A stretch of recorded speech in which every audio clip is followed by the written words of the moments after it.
name's Will. I am an alcoholic.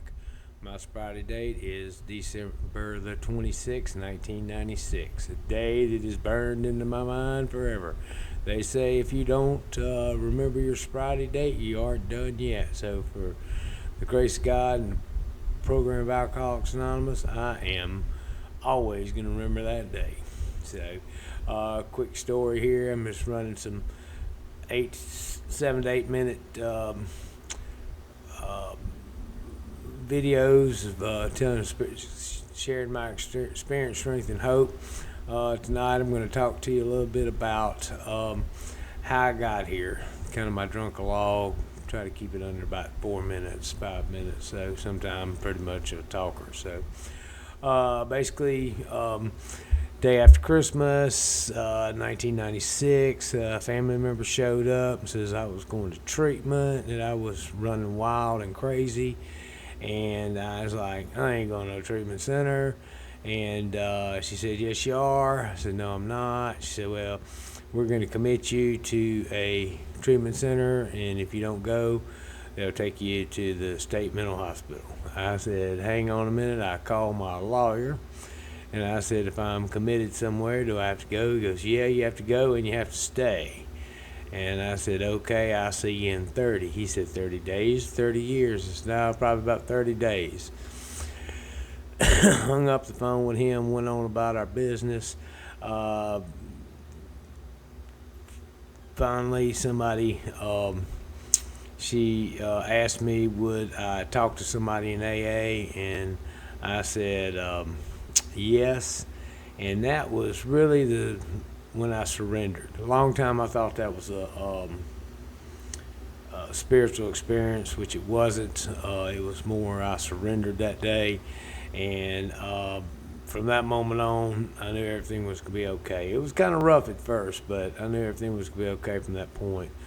So we rocked along that day. They got me in a treatment center, showed up there like at midnight, hadn't had anything to drink in, 14, 15 hours, hadn't had any cocaine was my drug of choice. I hadn't had any drugs.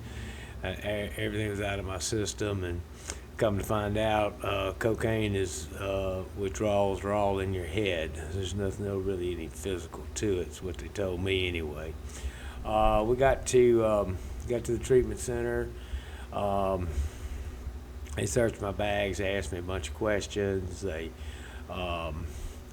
it was pretty intense for somebody that been drinking, used to doing what the hell they wanted to do, and now all of a sudden they can't do anything. I know one thing: if I'd known that was the last time I was going to have a drink, I'd had 2 more fifths on the way. But hindsight's 20/20. So we get in there, get in the treatment center, and I'm in this detox. I'm locked in. They take my shoestrings, they take my belt. I was like, I ain't gonna kill myself over not having any dope. They said, well, you might be suicidal. I was like, I ain't suicidal. I'm homicidal. I'm ready to get the hell out of here already. And I said, how long do people usually stay in this detox? And they said, 2, 3 days, 4 days. I'd already been in there like 5 days, and I said, damn, I must have really been bad. And they said, no, you are it's Christmas and New Year's, and nobody's at work, so you're going to stay in there until the doctor gets back after the 1st. And I was, sure enough, I did. I didn't learn a lot in that treatment center. What that treatment center did for me was it kept me away from people, places, and things long enough for me to get my head cleared out, And it introduced me to the program of Alcoholics Anonymous. I knew a little bit about it, at that point in my life. AA was for quitters. Didn't know a whole lot about it. Didn't know anybody that went to it. I had a brother-in-law who was in recovery and didn't even realize, what recovery was, And finally, the doctors get back, and first of the year rolls around, and I've been in that thing about a week, and they finally put me in a room, and start going to these groups, and they give you a big book, and they really pushed Alcoholics Anonymous, and I've been in there about 2 weeks, man, we ain't been out, we ain't been anywhere, you know. And I'm used to just doing what the hell I wanted to do anyway, you know. And they said, "You want to go to the AA meeting tonight?" And I said, "Yeah, I'll go anywhere."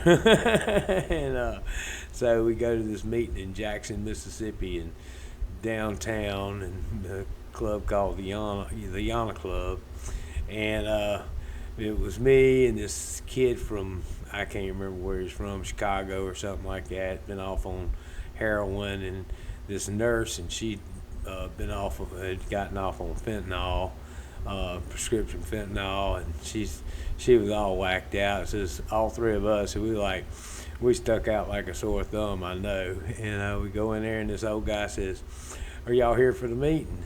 And Harry says, "You want to share in the meeting?" I said, "Yeah, that's what we're here for."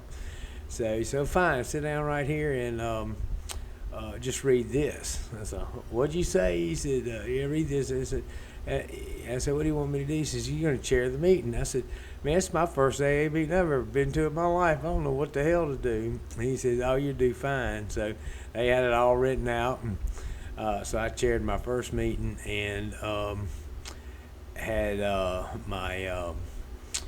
and got my desire chip on the same night. And I got back in the van to go back to the treatment center, and that dude was not happy that I did that. I said, "Hey, dude, I just happened to be there, you know." And so with that being said, I made my first meeting, chaired it, and got a desire chip all the same night, you know. And you know, I was pretty much locked into AA from that point on, and that's what I needed, I guess. You know, God puts people, places, and things in your path. You know, and if that's what it took, was something like that. So we rocked along, and I was in that treatment center about another 15 days, and right at about 35 days when it was all over and said. I ended up, they said, "You're pretty sick. We need you to go to another treatment center." And I said, "No, I got to go back to work, man. I'm paying cash for this." I said, "Your sister's already wrote the check." I said, "Is it refundable?" They said, "No." So at that point, I said, "Okay, well, I'll go." And I'd kind of learned their lingo and all that kind of good stuff, and you know, not to buck the system. So sure enough, they drive me out to this other place called Copac, and I get there and go to check in, and I said, and I just had them say, "Well, I'll be out here in about 30 days," and they all started laughing and said, "Man, this is a 6-month program." Hey, look, we're right at about eight minutes, so I don't want to bore people, so we'll make a series number 2 on this in a couple of days. Go ahead and get this uploaded. Thank y'all for watching, like, and subscribe.